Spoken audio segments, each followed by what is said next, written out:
Hello friends, నా పేరు సురేష్. మీరు చూస్తున్నారు ఎంఎస్సి ట్రేడింగ్ ఛానల్. ఈ వీడియోలో మనం మ్యూచువల్ ఫండ్స్లో ఎంత ఇన్వెస్ట్ చేస్తే ఎన్ని సంవత్సరాలలో 1 crore అనేది మనకి రిటర్న్స్ అనేవి ఉంటాయనేది చూద్దాం. ఒకవేళ నా అమౌంట్ పర్ మంత్ 1000 రూపీస్ అనుకోండి. సో పర్ మంత్ 1000 రూపీస్ నేను ఇన్వెస్ట్ చేస్తే ఒకవేళ 1 crore కావడానికి ఎన్ని ఇయర్స్ పడుతుంది? ఓకే, సో అది నేను ఈ వీడియోలో మీకు చూపిస్తాను. సో దాన్ని బట్టి మీరు ఎంత ఇన్వెస్ట్ చేయాలి, మీ ఏజ్ ఎంత అనేది మీరు ఒకసారి క్యాలిక్యులేట్ చేసుకోవచ్చు. ఓకే, నేను చాట్ జీపీటీ ఓపెన్ చేశానండి. చాట్ జీపీటీలో దీనికి క్వశ్చన్ అడిగాను. How many years it takes place to become 1 crore if I invest 1000 rupees per month in mutual funds అనేది కొట్టాను. ఓకే, సో మ్యూచువల్ ఫండ్స్లో ఒకవేళ పర్ మంత్ సిప్ స్టార్ట్ చేసిన అనుకోండి, ఎంత 1000 rupees per month. Okay, target ఎంత మనకి 1 crore రూపీస్. 1 crore రూపీస్ టార్గెట్కి 1000 ఇన్వెస్ట్ చేస్తే మనకి ఎంత పర్సెంటేజ్ యాన్యువల్ రిటర్న్స్ మనకి 14% అనుకోండి. ఓకే, సో మార్కెట్ జనరల్గా 14% రిటర్న్స్, యావరేజ్ రిటర్న్స్ వస్తుంది. సో దాన్ని బట్టి మనకి 1000 రూపీస్ చేస్తే ఎన్ని ఇయర్స్ పడుతుందండి? 35 ఇయర్స్ తీసుకుంటుంది. ఓకే, సో 1 crore కావడానికి మనకి మినిమం 35 ఇయర్స్. ఓకే, సో కంటిన్యూస్గా పర్ మంత్ ఖచ్చితంగా మనం ఇన్వెస్ట్ చేస్తే. ఓకే, సో 35 ఇయర్స్ అంటే చాలా ఎక్కువ టైం కదా. మరి మన ఏజ్ ఒకవేళ 25 30 ఇయర్స్ ఉందనుకోండి, మళ్ళీ 35 ఇయర్స్ అంటే 65 ఇయర్స్ పడుతుంది మనకి 1 crore మన చేతికి వచ్చేసరికి. అట్లా కాకుండా దీనికోసమని ఒకవేళ ఇప్పుడు ఇదే 1000 రూపీస్ స్టెప్ అప్ అంటారు. స్టెప్ అప్ అంటే ఏంటిది? ఎవ్రీ ఇయర్ 10% అనేది నేను ఇంక్రీజ్ చేస్తున్నాను. ఓకే, సో ఇప్పుడు సపోజ్ 10% ఇంక్రీజ్ చేస్తే ఏమవుతుందంటే సేమ్, కానీ ఎన్ని ఇయర్స్ పడుతుంది? 23 ఇయర్స్లో మనకి 1 crore అనేది మనకి చేతికి వస్తుంది. ఓకే, సో 14% రిటర్న్స్ ఎంత మనకి? యాన్యువల్ రిటర్న్స్ 14% వేసుకున్నా కానీ ఎన్ని ఇయర్స్ పడుతుంది? 23 ఇయర్స్. మరి స్టెప్ అప్ అంటే ఏంటిది? అంటే సపోజ్ ఈ మంత్ 1000 రూపీస్ మనం ఇన్వెస్ట్ చేసినాం అనుకోండి. ఇక్కడ చూడండి, స్టెప్ అప్ 1000 రూపీస్ మనం ఇన్వెస్ట్ చేసినాం అనుకోండి. 1000 రూపీస్ ఇన్వెస్ట్ చేస్తే నెక్స్ట్ ఇయర్ ప్రతి మంత్, అంటే ఇది మంత్లీ కాదు, నెక్స్ట్ ఇయర్ అంటే ఒక 12 మంత్స్ ఆల్రెడీ మీరు కంక్లూడ్ చేసేది. సెకండ్ ఇయర్ నుంచి పర్ మంత్ మళ్ళీ. ఓకే, ఇయర్ ఇన్వెస్ట్ చేయడం కాదు. ఇప్పుడు మంత్లీ 1000 రూపీస్తో మనం స్టార్ట్ చేసినాం కదండి. సో 12 మంత్స్ అయిపోయింది. అంటే నెక్స్ట్ ఇయర్ మళ్ళీ ఒకవేళ మీరు జనవరిలో స్టార్ట్ చేసినారు అనుకోండి, నెక్స్ట్ జనవరిలో ఏం చేయాలి?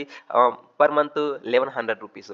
ఆ తర్వాత థర్డ్ ఇయర్ ఏం చేయాలి? 1210 రూపీస్. ఓకే, సో 10% ఇక్కడ చూడండి, 10% ఆఫ్ 1000 రూపీస్ ఎంత అవుతుంది? 10% ఆఫ్ 1100 రూపీస్. ఇట్లా మనం 10% ఎవ్రీ 10% మనం ఇంక్రీజ్ చేసుకుంటూ పోతే కొన్ని సంవత్సరాల తర్వాత ఏంటంటే 10 ఇయర్స్ తర్వాత పర్ మంత్ ఎంత ఇన్వెస్ట్ చేయాలండి? 2143 రూపీస్ మనం ఇన్వెస్ట్ చేస్తే అప్పుడు మనకి ఎన్ని ఇయర్స్ పడుతుంది? 1 crore కావడానికి 23 ఇయర్స్ పడుతుంది. ఓకే, సో యావరేజ్ రిటర్న్స్ ఎంత అని చెప్పాను నేను? 14% అని చెప్పాను. మరి 14% ఎందుకు తీసుకున్నాను? ఎక్కువ ఎందుకు తీసుకోలేదు, లేదంటే తక్కువ ఎందుకు తీసుకోలేదు? అది కూడా మీకు ఒకసారి చూపిస్తాను. ఓకే, సో ఇది మనకి 1 ఇయర్ 1000 రూపీస్. ఇట్లా మనం ఎవ్రీ మంత్ ఇన్వెస్ట్ చేసుకుని పోతే ఆఫ్టర్ 20 ఇయర్స్, ఇక్కడ చూడండి, ఆఫ్టర్ 20 ఇయర్స్ పర్ మంత్ ఎంత ఇన్వెస్ట్ చేయాలండి? 6728 రూపీస్ ఇన్వెస్ట్ చేయాలి. సో ఇట్లా మనకి ఎవ్రీ ఇయర్ చేస్తే ఎన్ని ఇయర్స్లో? 23 ఇయర్స్లో 1 crore అనేది పాసిబుల్. ఓకే, సో ఇక్కడ ఇచ్చింది చూడండి, you will reach 1 crore in about 23 years with 14% of interest returns. 14% ఎందుకు తీసుకున్నాను?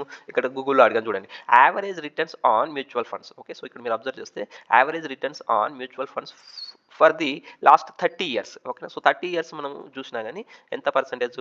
9 to 15%. ఓకేనా, సో 15 కాకుండా మనం ఏం తీసుకున్నాం? 14% రిటర్న్స్ తీసుకున్నాం. సో కొన్ని మ్యూచువల్ ఫండ్స్ ఏమిస్తాయంటే ఎక్కువ ఇస్తాయి. ఓకే, సో 19 to 22% కూడా కొన్ని మ్యూచువల్ ఫండ్స్ ఛాన్స్ ఉన్నది.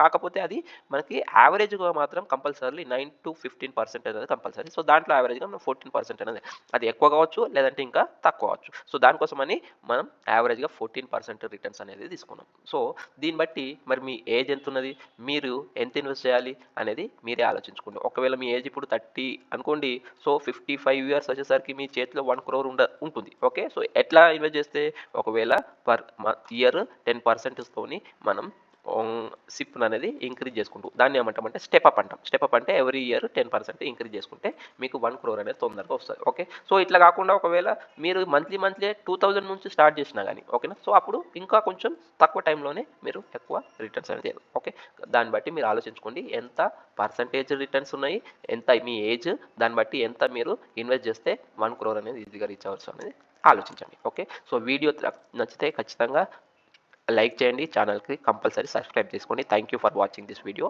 Thank you.